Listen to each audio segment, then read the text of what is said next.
जय हिंद, जय जोहार, जय छत्तीसगढ़ और जय माता दी। संगवारी हो, आप जम्मो जानते हो कि जैसे कि भादो पक्ष में षष्टमी तिथि के दिन हल षष्ठी के माता मन ह व्रत रखते अर्थात उपवास रखते। उन जिन उपवास है ओकर बारे में कई जन ला जानकारी नहीं है।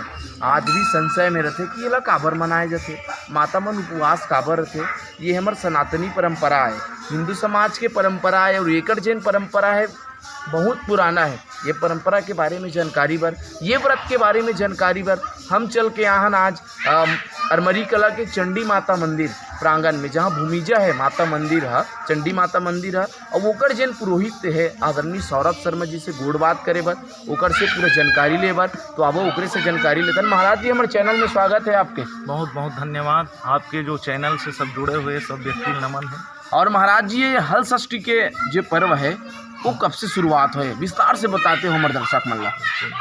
हल षष्ठी माता के व्रत की कथा द्वापर युग में भगवान श्री कृष्णचंद्र जी से युधिष्ठिर जी महाराज प्रश्न किए कि संतान प्राप्ति के लिए, संतान के सुख के लिए कोई व्रत बताइए। अनेकानेक व्रत के बारे में आपने बताया है। तब भगवान कृष्ण जी ने युधिष्ठिर जी महाराज को हल षष्ठी के बारे में बताया। द्वापर युग की कथा। अच्छा, हल षष्ठी माता जो है छठ तिथि में मनाया जाता है। छठ तिथि के बाद सप्तमी के बाद अष्टमी में जन्माष्टमी मनाया जाता है। अच्छा। छठ की बड़ी विशेषता, इसको हरछठ भी कहा जाता है और हमारे छत्तीसगढ़ में इसको हलषष्ठी कमरछठ के नाम से जाना जाता है। हाँ। और इसको जैसे बाहर प्रांत में, बाहर प्रदेश में, उत्तर प्रदेश बिहार में जो है इसको ललही छठ भी कहा जाता है। ऐसे कमरछठ का व्रत जो है दीर्घायुता के लिए, संतान की प्राप्ति के लिए यह व्रत जो है माताएं करती हैं। अच्छा। ऐसा पावन पुनीत व्रत जो है भगवान कृष्ण जी बताए हैं। और छह की बड़ी विशेषता है इसमें। अच्छा। 6 प्रकार के जो है इसमें धान्य प्रक्षेप किया जाता है। जैसे लाई है, चना है, ऐसे करके 6 दोने रखे जाते हैं। 6 लोटा जल जो है सगरी, जिसको बनावटी तालाब कहा जाता है, उसमें माताएं जल जो है समर्पित करती है।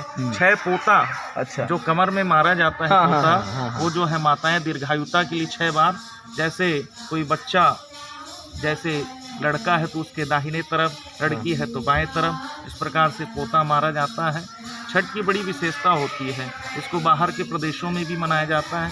हमारे प्रदेश में विशेषता इसकी महापर्व के रूप में इसको मनाया जाता है, जिसमें माताएं उत्साह के साथ इसको मनाती हैं। 6 कहानियां भी इसमें कही जाती हैं, इसलिए 6 की बड़ी महत्ता है।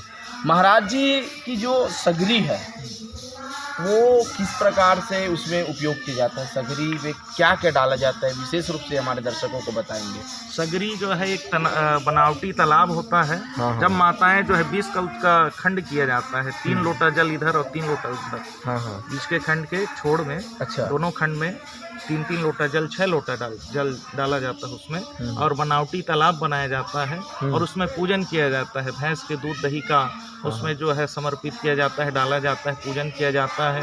गौरी गणपति के साथ कलश विराजमान करके उसका विशेषता से महत्व के साथ पूजन किया जाता है, आवाहन करके। अच्छा, इस प्रकार से होता है। हाँ, इसमें भैंस के दूध दही की बड़ी विशेषता है। अच्छा, हाँ, भैंस की क्यों उपयोग किया जाता है, गायों की क्यों उपयोग किया जाता है? हर पूजन में गऊ के घी का, गऊ के दूध का उपयोग किया जाता है। परंतु भगवान सर्वेश्वर भगवान हर जीव में विराजमान है। जैसे आप मत्स्य की कथा देखते हैं, मत्स्य अवतार भगवान लिए, वराह लिए, कूर्म अवतार लिए, उसी प्रकार से हर जीव में परमात्मा है। जैसे नाग पंचमी में नाग का पूजन होता है, हर जीव को भगवान जो है पूजन कराए। उसी प्रकार से भैंस के दूध दही का पूजन किया जाता है, उसी के दूध दही का उपयोग किया जाता है। हर जीव को महत्व दिए हैं भगवान, क्योंकि हर जीव में मैं व्याप्त हूँ। इस प्रकार से भगवान सबको शिक्षा दिए। बिल्कुल सही बात, हरि व्यापक सर्वत्र समाना। बिल्कुल हर जीवों में जो है ईश्वर का अंश विद्यमान है, इसलिए सभी के जीव को जो है कुछ न कुछ कार्यों में, अपने धार्मिक कार्यों में ले लेता है। बिल्कुल नाग पंचमी की बात करें तो अनेक प्रकार के उदाहरण है जो सर्वस जीव में विद्यमान है। महाराज जी, और अंतिम बताएंगे कि आप जो है कहाँ पर पूजा अर्चना करते हैं और कहाँ पर जो है हल षष्ठी का त्यौहार मनाते हैं, कौन कौन से ग्राम में? ऐसे तो सभी आसपास के क्षेत्रों में सब पूजन के लिए हम जाते हैं, लेकिन विशेषता माँ चंडी मंदिर प्रांगण में विशेष रूप से यहाँ हमारे ग्रामीण के सभी प्रबुद्धजीवी जन यहाँ उपस्थित हैं। इनके सहयोग से यहाँ जो है विशेषता के साथ आनंद के साथ महापर्व को मनाया जाता है चंडी माता मंदिर में, क्योंकि माँ जो है आप जानते हैं भूमिजा जमीन से उत्पन्न हुई है। यहाँ माता के दर्शन के लिए भी और हलषष्ठी माता के व्रत करने के लिए भी बहुत संख्या में माताएं आती हैं। अच्छा। और अनेक ग्रामीण जन के सहयोग से बहुत आनंद के साथ यहाँ जो है ये संपन्न किया जाता है। माँ चंडी मंदिर। ये आप सबको जो है जानकारी दे रहे थे, हमारे साथ थे भगवताचार्य बाल व्यास, जो बहुत ही कम उम्र में हमारे क्षेत्र में और अनेक जिलों में और अन्य एक राज्यों में, उत्तर प्रदेश जैसे राज्यों में जाकर अपनी कथा का रसपान करा चुके हैं। और आप भी अगर कथा रसपान करवाना चाहते हो तो एक बार महाराज जी से संपर्क कीजिएगा। मैं नीचे आप देख रहे हैं, नीचे उनका नंबर जो है लिखा भी रहा है, तो आप करवाना चाहते हो तो बहुत ही कम उम्र के जो है एक वक्ता है, प्रवचन करता है। और ये जो है हर षष्ठी के दिन जो है पावन माता चंडी मंदिर के प्रांगण पर आकर आप कथा जो है माताओं को सुनाते हैं। और साथ ही साथ प्रत्येक दिन ये इस चंडी मंदिर पर पूजा अर्चना भी करते हैं। और ऐसे जानकारी दे रहे थे, आपके साथ थे और हमारे साथ थे आदरणीय पंडित सौरभ शर्मा जी।